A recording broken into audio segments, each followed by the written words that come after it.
días a todos. Nos gozamos en esta mañana de estar aquí, ya próximos al día de Navidad, ¿verdad? Y poder cantar y hacer memoria de la venida de Cristo. Y en esta mañana vamos a hacer un alto en nuestro camino tesalónico y vamos a aprovechar para meditar sobre el pasaje de Lucas capítulo 1, de los versos 26 al 35. Seguro que muchos habéis escuchado hablar acerca de Larry King. ¿Sí? ¿No? Él es un periodista, escritor americano, ya retirado, muy conocido por su programa de entrevistas en la CNN en Estados Unidos. En una ocasión le preguntaron a él y le hicieron una entrevista y le preguntaron acerca de a quién le hubiese gustado entrevistar. Él se dedicó parte de su vida a entrevistar a personas, llegó a entrevistar a Vladimir Putin. Y le preguntaron a quién te hubiese gustado entrevistar de entre todos los personajes de la historia. Y Larry King contestó, a Jesucristo. Y entonces el entrevistador le preguntó, ¿y qué te hubiera gustado preguntarle? Y Larry King contestó, me hubiera gustado preguntarle si efectivamente fue concebido de una virgen. Esa respuesta definiría la historia para mí. Sin duda, esa respuesta es crucial para la vida. Larry King dio en el clavo con lo trascendente de esa respuesta. Evidentemente, su incredulidad no le permitía ver la verdad, pero sus palabras evidencian lo crucial de ese nacimiento, del nacimiento de Jesús. El nacimiento de Jesús es probablemente el nacimiento más asombroso, ¿verdad? Es el nacimiento más milagroso de la historia. Nuestro Señor Jesucristo fue concebido virginalmente en el vientre de su madre María, mediante la acción soberana y sobrenatural del Espíritu Santo y sin padre humano. Muchos han tratado de negar esta doctrina a lo largo de la historia. Muchos han tratado de considerarla como un mito, como un relato que alguien adaptó de una leyenda mitológica de aquella época. Esto es lo que trata de hacer el razonamiento naturalista. Sucede lo mismo con el Génesis, los primeros capítulos de Génesis, que muchos tratan de decir de que eso fue un mito, una adaptación a una leyenda. Nosotros creemos firmemente en la literalidad de Génesis 1, Génesis 2, Génesis 3, así como cada uno de sus capítulos.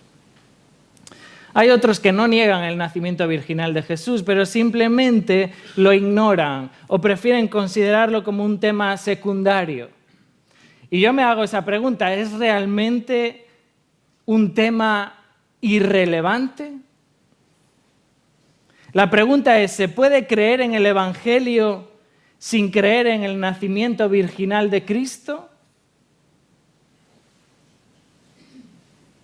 Sin duda alguna, creer en la concepción y nacimiento virginal de Cristo es crucial para el Evangelio, ¿verdad?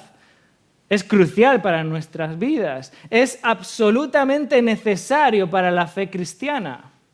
Es esencial creer en el nacimiento virginal para ser salvos. Porque debemos de tener y creer en el verdadero Jesucristo. Debemos de creer en el verdadero Jesucristo, aquel que es completamente Dios, aquel que es completamente hombre. Y esa verdad es donde se fundamenta el Evangelio y se fundamenta el nacimiento virginal. Y eso es lo que quisiera que en esta mañana estuviésemos considerando. Así que vamos a dar lectura a Lucas capítulo 1, versos 26 al 38. Evangelio de Lucas, capítulo 1, verso 26. Dice así la palabra de Dios. Al 6º mes, el ángel Gabriel fue enviado por Dios a una ciudad de Galilea llamada Nazaret, a una virgen desposada con un varón que se llamaba José, de la casa de David, y el nombre de la virgen era María. Y entrando el ángel en donde ella estaba, dijo: «Salve, muy favorecida, el Señor es contigo, bendita tú entre las mujeres». Mas ella, cuando le vio, se turbó por sus palabras y pensaba: ¿qué salutación sería esta? Entonces el ángel le dijo: «María, no temas, porque has hallado gracia delante de Dios, y ahora concebirás en tu vientre y darás a luz un hijo, y llamarás su nombre Jesús. Este será grande y será llamado Hijo del Altísimo, y el Señor Dios le dará el trono de David su padre, y reinará sobre la casa de Jacob para siempre, y su reino no tendrá fin». Entonces María dijo al ángel: «¿Cómo será esto? Pues no conozco varón». Respondiendo el ángel le dijo: «El Espíritu Santo vendrá sobre ti, y el poder del Altísimo te cubrirá con su sombra, por lo cual también el santo ser que nacerá será llamado Hijo de Dios. Y he aquí tu parienta, Elisabet, ella también ha concebido hijo en su vejez, y este es el 6º mes para ella, la que llamaban estéril, porque nada hay imposible para Dios». Entonces María dijo: «He aquí la sierva del Señor, hágase conmigo conforme a tu palabra». Y el ángel se fue de su presencia. Bueno, conocemos, ¿verdad?, que Lucas escribe este tratado junto con el libro de los Hechos, que forma parte del mismo tratado que Lucas escribió, alrededor más o menos del año 58-60 después de Cristo.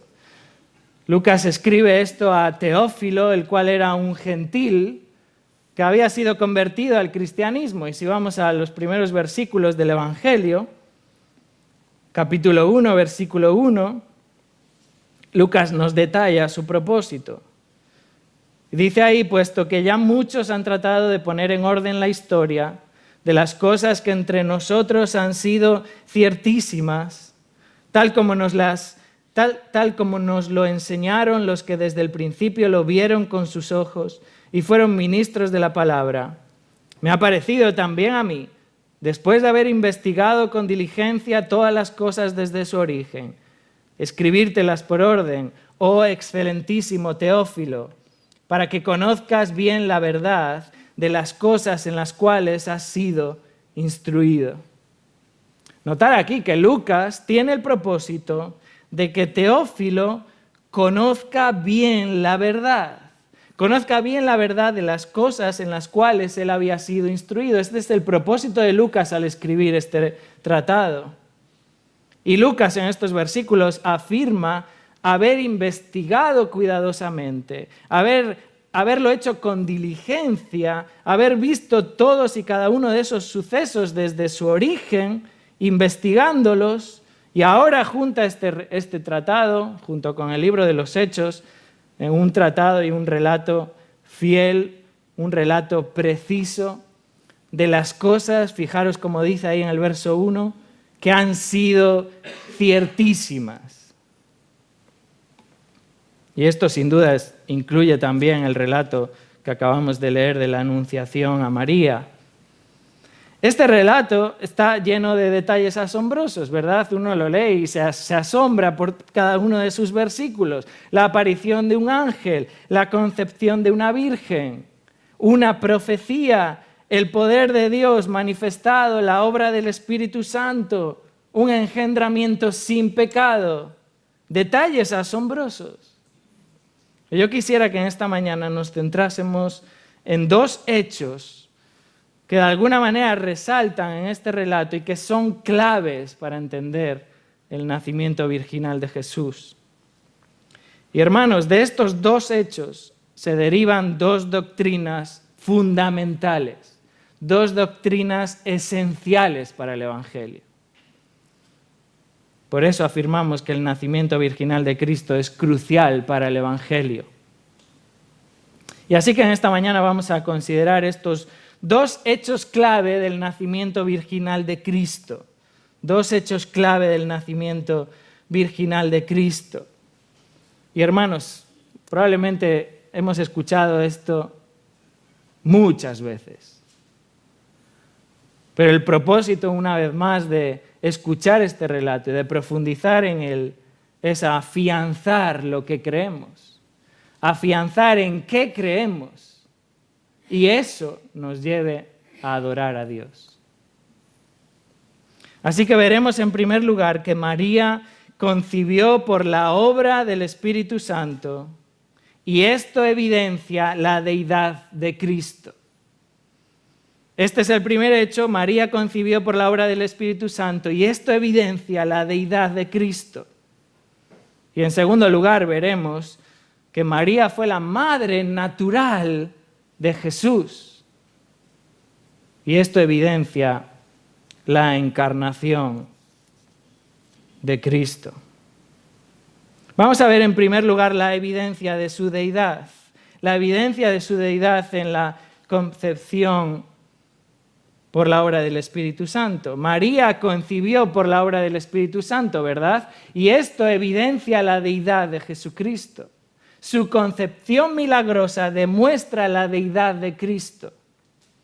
Ahora, debemos matizar que la deidad de Cristo no es consecuencia de su nacimiento virginal.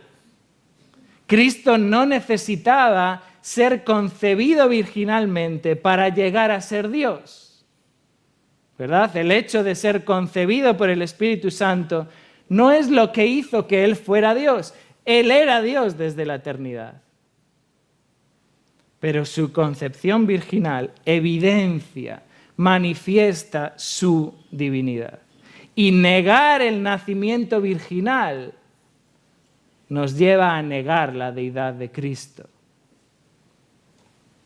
Entonces, notar en primer lugar esta evidencia de su deidad, en primer lugar notando el énfasis que hay en el pasaje de que María era virgen. María era virgen. Fijaros, verso 26 y 27, Lucas capítulo 1, verso 26. Al sexto mes, el ángel Gabriel fue enviado por Dios a una ciudad de Galilea llamada Nazaret, a una virgen desposada con un varón que se llamaba José, de la casa de David. Y el nombre de la virgen era María. Fijaros que hasta en dos ocasiones Lucas matiza que María era virgen. Ahora, este término virgen, muchos han tratado de decir que simplemente se refería a una mujer joven, una mujer soltera.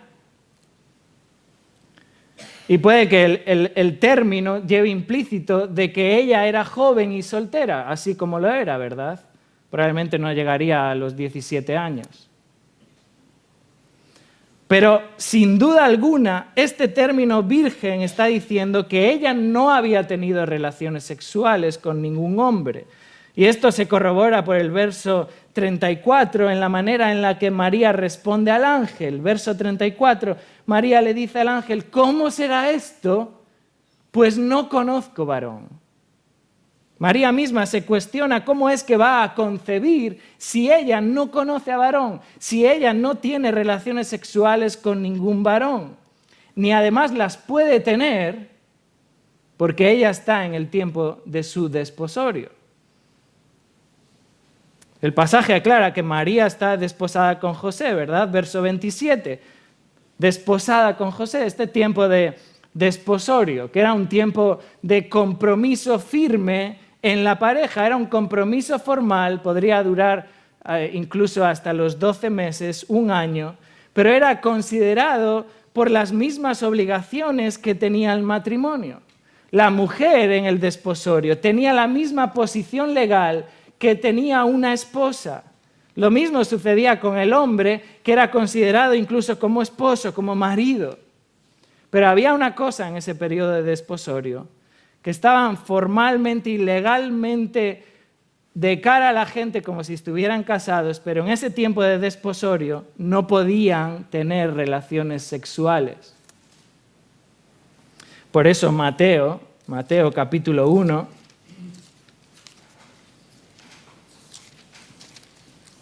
Y vamos a hacer bastantes referencias al pasaje de Mateo, capítulo 1, en el verso 19. Si os fijáis, allí dice Mateo que José era su marido. Dice que José era su marido y que quiso dejarla cuando se enteró de que estaba embarazada para no difamarla, para que no fuera ella difamada cuando se enteró de que estaba embarazada. Por tanto, en este tiempo de desposorio, José y María estaban legalmente comprometidos, formalmente comprometidos, legalmente considerados como marido y mujer, pero María era virgen y no podían mantener relaciones sexuales hasta el cumplimiento del día de bodas.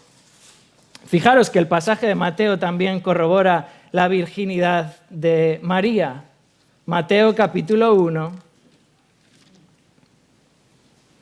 verso 22. Todo esto aconteció para que se cumpliese lo dicho por el Señor por medio del profeta cuando dijo: He aquí una virgen concebirá y dará a luz un hijo y llamará su nombre Manuel, que traducido es Dios con nosotros. Mateo corrobora la virginidad de María citando al profeta Isaías, ¿verdad? Isaías capítulo 7, verso 14. Y además, añade Mateo que su virginidad se extendió hasta el día de nacimiento de Jesús. Fijaros lo que dice en el verso Mateo capítulo 1, verso 24. Y despertando José del sueño, hizo como el ángel del Señor le había mandado y recibió a su mujer, pero no la conoció hasta que dio a luz a su hijo primogénito y le puso por nombre Jesús. Fijaros cómo la virginidad de María no solamente es en la concepción, la virginidad de María es durante todo el tiempo de su embarazo hasta el nacimiento de Jesús. José no llegó a conocerla, y este es un término para hablar de relaciones sexuales, hasta que dio a luz a su hijo primogénito. María fue virgen hasta el nacimiento de Jesús, pero no después del nacimiento de Jesús. Y aquí la palabra de Dios contradice lo que la Iglesia Católica Romana enseña. Ellos dicen que María fue virgen después del nacimiento de Jesús. Pero María no permaneció virgen después del nacimiento de Jesús. Mateo capítulo 1, verso 25 es claro. José no la conoció hasta que dio a luz a su hijo primogénito. Y muchos otros pasajes, ¿verdad?, que vemos de que Jesús tenía hermanos y hermanas. María tuvo más hijos, Mateo capítulo 13, verso 55, por ejemplo. Pero sí, María fue virgen hasta el nacimiento de Jesús. Fue virgen antes y fue virgen durante el embarazo hasta el nacimiento de Jesús. Y hermanos, esto confirma no solamente la concepción virginal, sino también el nacimiento virginal. Y esto es una rotunda evidencia de que ningún hombre, ningún varón intervino en ese nacimiento. Fue una obra completamente divina. Por eso es una evidencia de la deidad de Cristo. Ahora, por otro lado, no solamente el pasaje de Lucas manifiesta que María era virgen, sino también el pasaje detalla que la concepción fue por obra sobrenatural del Espíritu Santo, ¿verdad? Verso 35, Lucas 1:35. Respondiendo el ángel le dijo: el Espíritu Santo vendrá sobre ti y el poder del Altísimo te cubrirá con su sombra, por lo cual también el santo ser que nacerá será llamado Hijo de Dios. El Espíritu Santo vino sobre María, el poder de Dios concibió en el vientre de María, sin ninguna relación sexual. No fue que Dios obró milagrosamente para que María concibiera de su marido. Esto es lo que sucede en el pasaje con Elizabeth, ¿verdad? Que Lucas nos lo va mostrando. Esto es lo que sucede. Elizabeth era estéril, Dios obra milagrosamente y ella puede concebir de su marido. Pero esto no es lo que sucede con María. María concibe por obra sobrenatural del Espíritu Santo. Este es el poder de Dios, el poder creador actuando sobre ella. Notar en este verso 35, Lucas 1:35, cómo las frases "el Espíritu Santo vendrá sobre ti" es una frase paralela a la siguiente. Notarlo en vuestras Biblias: el Espíritu Santo vendrá sobre ti, el poder del Altísimo cubrirá con su sombra sobre ti.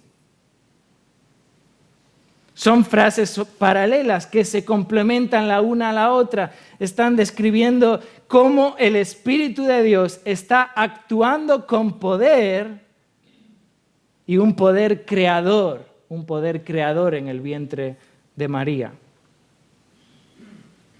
Este es el Espíritu de Dios, el Espíritu del soberano, aquel que está sobre todas las cosas, aquel que es el Dios creador de los cielos y la tierra, quien sostiene el universo, obrando con poder en el vientre de María. Fijaros en este verbo, vendrá sobre ti, que tiene la idea de derramar, de tomar el control. Así se dice en Hechos 1:8, cuando dice: recibiréis poder cuando haya venido sobre vosotros el Espíritu Santo, que Él toma el control. Y el verbo cubrirá con su sombra se refiere a rodear, estar bajo la protección y estar bajo la influencia divina. Y este es un verbo que se usa en la transfiguración, cuando Jesús está allí con Pedro, Jacobo y Juan y oyen la voz de Dios, ¿verdad? Y una nube les rodea y les cubre. Es el Espíritu Santo quien viene sobre María, pero no en un sentido sexual, es en el poder creador de Dios. Este no es Dios teniendo relaciones sexuales con María, este es el Espíritu Santo viniendo sobre ella y el poder del Altísimo creando vida. La presencia de Dios, su poder creativo obrando en ella para concebir. Es difícil, ¿verdad?, imaginarse esto, poder llegar a saber exactamente cómo esto puede suceder. Y podemos estar dándole vueltas a este versículo, verlo por distintas maneras, que uno nunca va a llegar a entender completamente cómo esto puede suceder. Pero hay una cosa muy clara en este pasaje, hermanos. Hay una cosa muy clara y es la que Lucas quiere enfatizarnos, y es que es claro que la concepción de María no fue por actividad sexual. La concepción de María no fue por actividad sexual, sino por el poder creador de Dios. Y fijaros cómo continúa el versículo 35, que dice: por lo cual también el santo ser que nacerá será llamado Hijo de Dios. Y es interesante observar este verbo, nacerá, que tiene el sentido de engendrar. Y ese está en una voz pasiva. Aquí hay una acción externa, no es el engendramiento que produce uno mismo, denota una acción externa.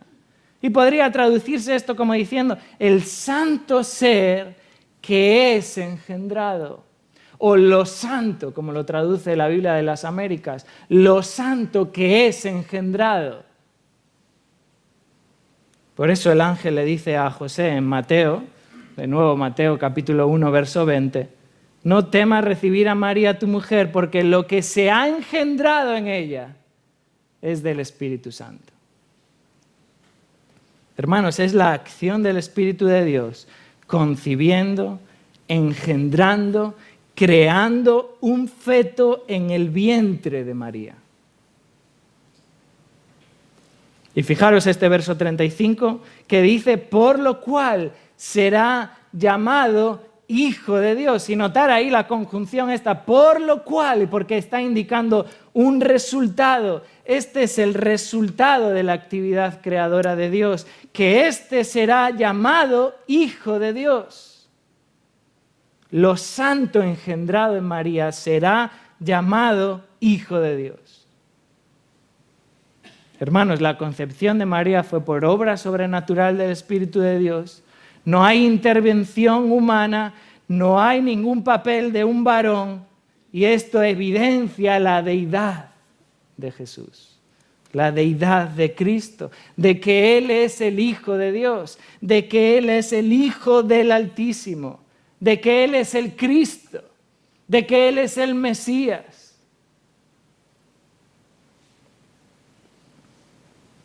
La evidencia de su deidad. Fijaros también, en segundo lugar, la evidencia de su encarnación.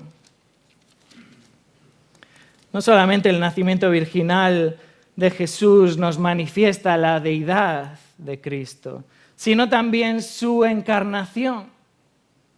Fijaros, el texto es claro en afirmar también que Jesús nació naturalmente de una mujer. María, ¿verdad? María era la madre de Jesús, ¿verdad? Por eso el nacimiento virginal de Jesús tiene lugar en él, la encarnación del Hijo de Dios. Fijaros en los versos 30 y 31, Lucas capítulo 1, verso 30.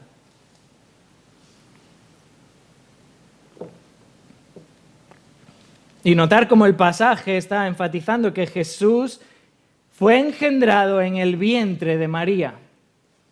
Lucas capítulo 1, verso 30.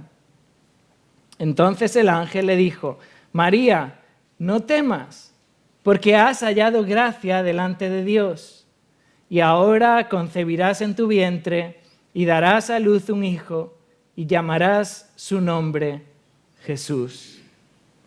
Fijaros, este verbo concebir es un verbo común, significa concebir. Se usaba generalmente para referirse a cuando una mujer se quedaba embarazada. Se usa el mismo verbo cuando se habla de Elizabeth. Cuando Elizabeth concibe, esto es algo que sucede en una mujer. Fijaros también en el verbo dar a luz, y darás a luz un hijo. Es también un verbo común. Se refiere al término final de un embarazo. Y se usa también en Lucas para hablar de Elizabeth, cuando ella da a luz. María concibió en su vientre y dio a luz como cualquier otra mujer. Esto es crucial en el Evangelio. El embrión que se originó en su vientre fue un embrión humano. Este no era un superhéroe, este era un ser humano. María vivió las mismas circunstancias de cualquier embarazo. El feto creció en su vientre, se desarrolló normalmente y de una manera natural como cualquier embarazo. Fijaros lo que Elizabeth dice en el verso 42, cuando María visita a Elizabeth, capítulo 1, Lucas, verso 42. Dice Elizabeth exclamando a gran voz: bendita tú entre las mujeres y bendito el fruto de tu vientre. La humanidad de Jesús era el fruto del vientre de María, el fruto de un proceso natural de crecimiento, de desarrollo del feto. Fijaros también cuando María da a luz, Lucas capítulo 2. Ayer hemos tenido la oportunidad, algunos, de poder verlo aquí escenificado, ¿verdad? Y poder recordar cómo sucedió eso. Pero fijaros aquí, Lucas capítulo 2, verso 5. José y María van a Belén, Lucas 2:5, para ser empadronado con María su mujer, desposada con él, la cual estaba encinta. Y aconteció que estando ellos allí, se cumplieron los días de su alumbramiento, y dio a luz a su hijo primogénito, y lo envolvió en pañales, y lo acostó en un pesebre, porque no había lugar para ellos en el mesón. Hermanos, ver aquí, María estaba encinta. María estaba embarazada como cualquier otra mujer. María esperó al cumplimiento del tiempo. Se cumplieron los días de su alumbramiento. Llegó ese día después de que ha pasado el tiempo necesario para dar a luz. Y María da a luz. Y da a luz a su hijo primogénito. Es el primer hijo que ella da a luz. María vive un embarazo completamente normal, como cualquier otra mujer. De manera que el niño que da a luz es completamente hombre. Hermanos, es una concepción milagrosa, pero no es un nacimiento milagroso. Es una concepción por obra del Espíritu Santo de una manera milagrosa, pero es un nacimiento natural. María da a luz a un niño, a un bebé, un nacimiento humano.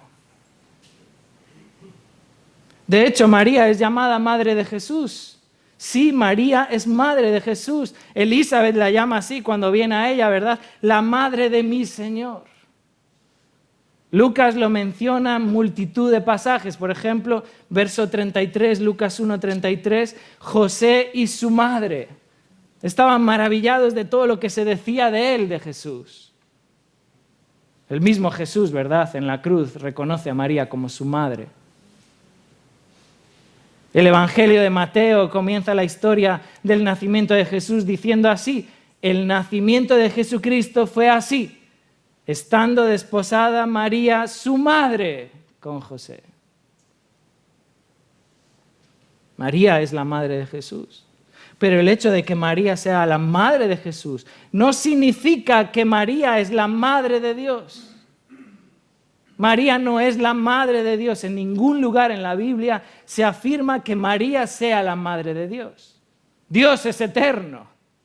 Dios no tiene madre. Dios es desde la eternidad. Pero María sí fue la madre de la humanidad de Jesús, fue su madre. María desarrolló en su vientre la naturaleza humana, ¿verdad?, de Jesús. La naturaleza humana que Dios tomó para sí mismo en la encarnación. Por esto evidencia la encarnación. María dio a luz un niño que era Dios hecho carne.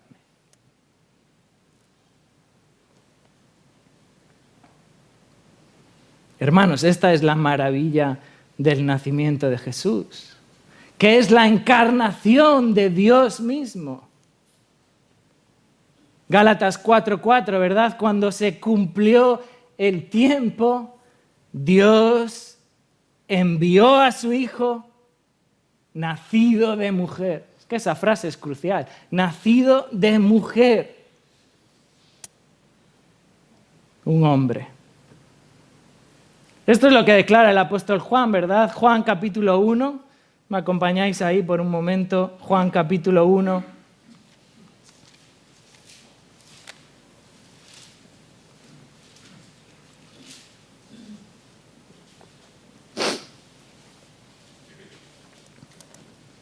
Juan capítulo 1, verso 1. En el principio era el Verbo, y el Verbo era con Dios, y el Verbo era Dios. En el principio era el Verbo, y el Verbo era con Dios, y el Verbo era Dios. Y fijaros más abajo en el verso 14. Y aquel Verbo fue hecho carne. Hermanos, esta es la realidad del Dios encarnado. Aquel Verbo fue hecho carne y habitó entre nosotros. Y vimos su gloria, gloria como del unigénito del Padre, lleno de gracia y de verdad. Esta es la maravilla del nacimiento de Jesús, el nacimiento virginal de Jesús. Y cuando el apóstol Pablo escribe a Timoteo, le dice: grande es el misterio de la piedad. Dios fue manifestado en carne. La encarnación del Hijo de Dios. El Dios eterno. El Dios creador, el Dios soberano, hecho carne en la persona de Jesucristo. Y hermanos, es en la encarnación de Dios, donde vemos a la segunda persona de la Trinidad, al Hijo de Dios, que toma para sí una naturaleza humana y la une a su naturaleza divina en una sola persona, Jesucristo. Aquel que existía desde la eternidad, aquel que era el Verbo, aquel que era el Hijo de Dios, en el momento de la concepción se une a una naturaleza humana y se hace carne. Pero hermanos, Él no deja su naturaleza divina para transformarse en una nueva naturaleza de forma humana, como si fuera una especie de metamorfosis. Él no fue ni siquiera una especie de teofanía, como si Dios se apareciese al hombre en una semejanza de persona humana. Él es Dios hecho carne. Él es completamente Dios y Él es completamente hombre en una sola persona, el Señor Jesucristo. Dos naturalezas, naturaleza divina, naturaleza humana, en una sola persona, el Señor Jesucristo. Y este es el misterio de la piedad. Esta es la maravilla de la encarnación. Esto, hermanos, es la Navidad. Él no renuncia a su divinidad. Él no deja de ser Dios. Él no pierde en ningún momento sus atributos divinos. Él ni siquiera transfiere sus atributos divinos a su naturaleza humana. Él no deifica su naturaleza humana. Él es Dios, 100% Dios, pero en la encarnación, el Hijo de Dios se priva a sí mismo de su gloria, de sus atributos, de sus privilegios, se despoja a sí mismo y toma forma de hombre. El Dios eterno, naciendo como un bebé, tomando para sí un cuerpo, una naturaleza humana, con el propósito, hermanos, de salvar al hombre. Fijaros cómo lo describe el autor de Hebreos, si me acompañáis a Hebreos.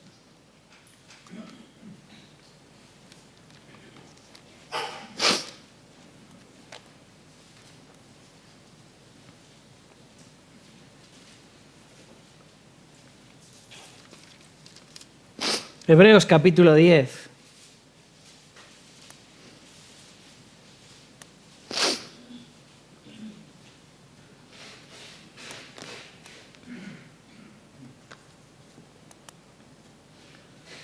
Fijaros, Hebreos capítulo 10, verso 1.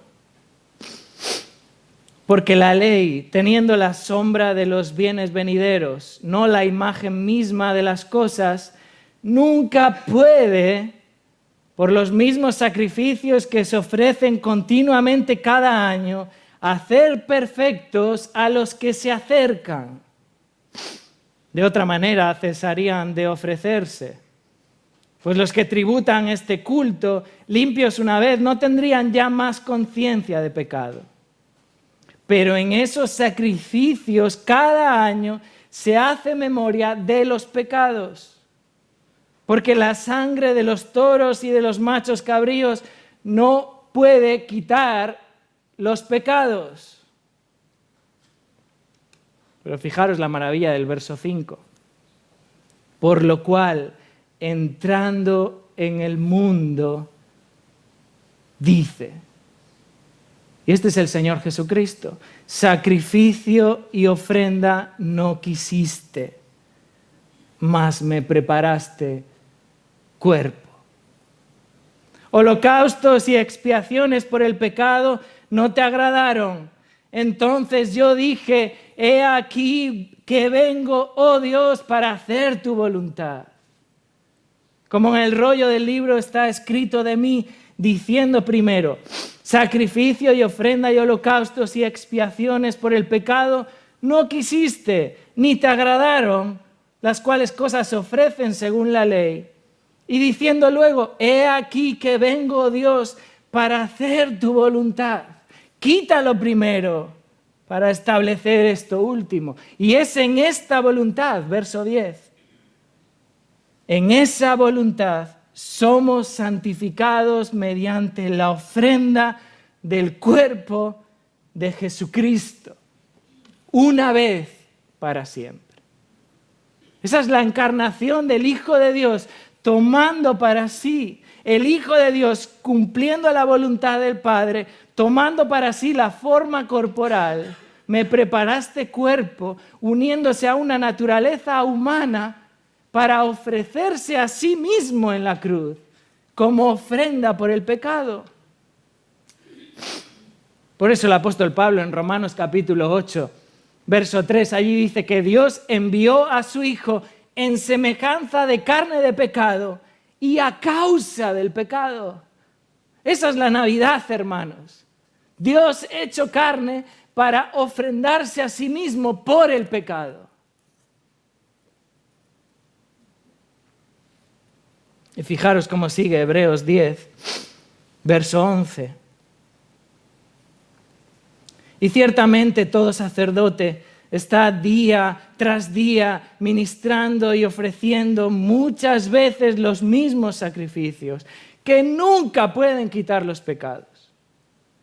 Pero Cristo, habiendo ofrecido una vez para siempre un solo sacrificio por los pecados, se ha sentado a la diestra de Dios.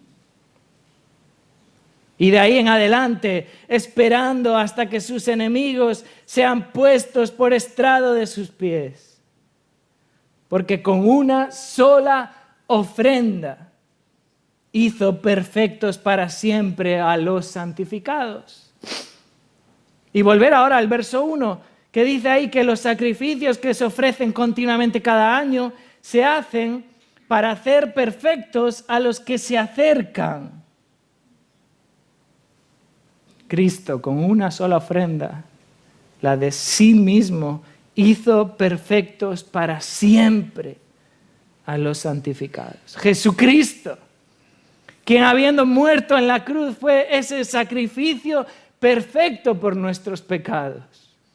Aquel que resucitó al tercer día, aquel que se sentó a la diestra de Dios, aquel que está ahí esperando ahora el cumplimiento del tiempo, cuando sus enemigos van a ser puestos por estrado de sus pies. Y Él va a reinar eternamente sobre el trono de David, en el reino milenial de Cristo. Y fijaros cómo continúa el pasaje, verso 15. Y nos atestigua, Hebreos 10:15, nos atestigua lo mismo el Espíritu Santo. Porque después de haber dicho, este es el pacto que haré con ellos. Después de aquellos días, dice el Señor, pondré mis leyes en sus corazones y en sus mentes las escribiré. Y añade, y nunca más me acordaré de sus pecados y de sus transgresiones, pues donde hay remisión de estos, no hay más ofrenda por el pecado. Esa es la Navidad, no más ofrenda por el pecado. ¿Qué Navidad vas a vivir? ¿Qué Navidad vas a vivir tú? ¿Vas a vivir la Navidad de las cenas, la Navidad de los regalos, la Navidad de las luces, la Navidad de los arbolitos y los Papá Noeles? ¿O vas a vivir la Navidad del Hijo de Dios encarnado?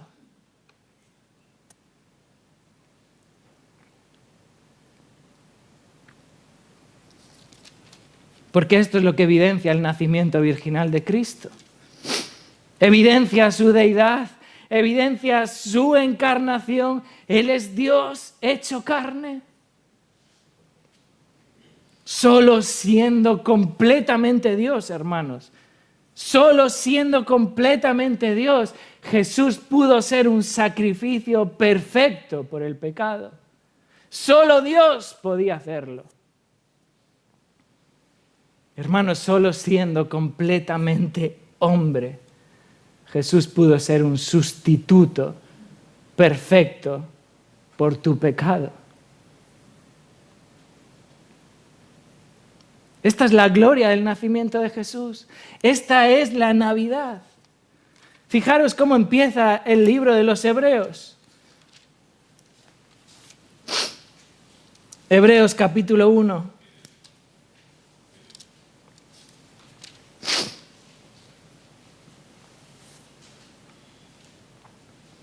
Hebreos capítulo 1, verso 5.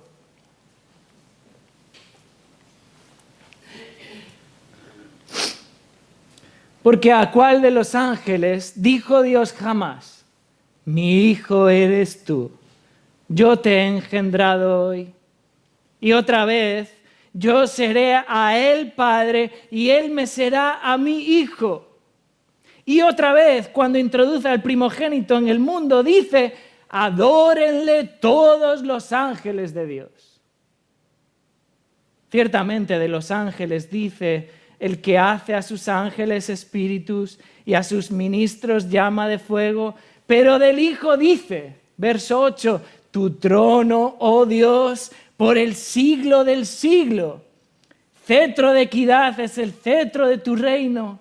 Has amado la justicia y aborrecido la maldad, por lo cual te ungió Dios, el Dios tuyo, con óleo de alegría más que a tus compañeros. Y tú, oh Señor, en el principio fundaste la tierra y los cielos son obra de tus manos. Ellos perecerán, pero tú permaneces. Todos ellos envejecerán como una vestidura, como un vestido los envolverás y serán mudados, pero tú eres el mismo. Y tus años no acabarán. ¿A cuál de los ángeles dijo Dios jamás: siéntate a mi diestra hasta que ponga a tus enemigos por estrado de tus pies? Este es el Hijo de Dios, este es Dios hecho carne. Esta es la Navidad, hermanos.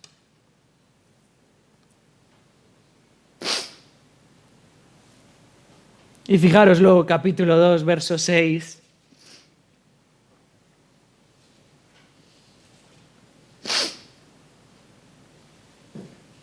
Pero alguien testificó en cierto lugar diciendo: ¿qué es el hombre para que te acuerdes de él? ¿O el Hijo del hombre para que le visites? ¿Le hiciste un poco menor que los ángeles? ¿Le coronaste de gloria y de honra? Y está hablando de Jesús. ¿Y le pusiste sobre las obras de tus manos? ¿Todo lo sujetaste bajo sus pies? Porque en cuanto le sujetó todas las cosas, nada dejó que no sea sujeto a él.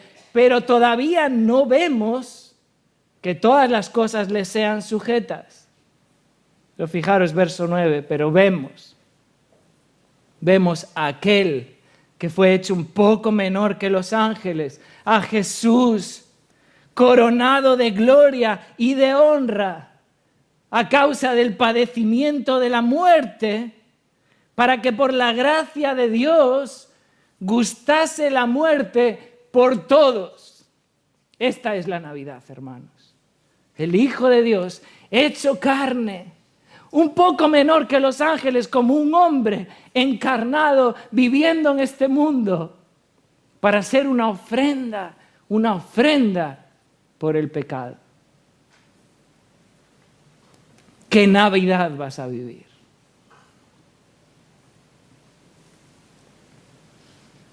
Vamos a orar para terminar.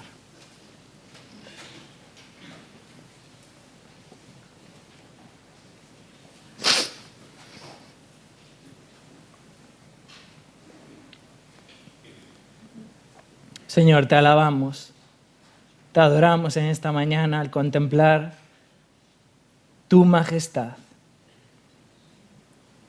Como, Señor, desde lo alto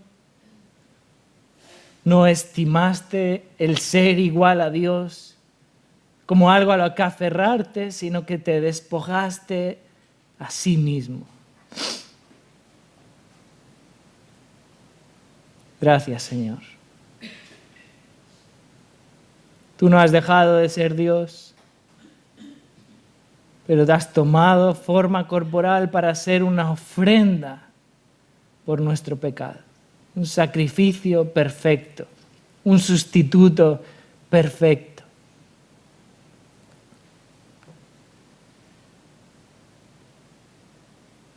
Te adoramos, Señor. En el nombre de Cristo. Amén.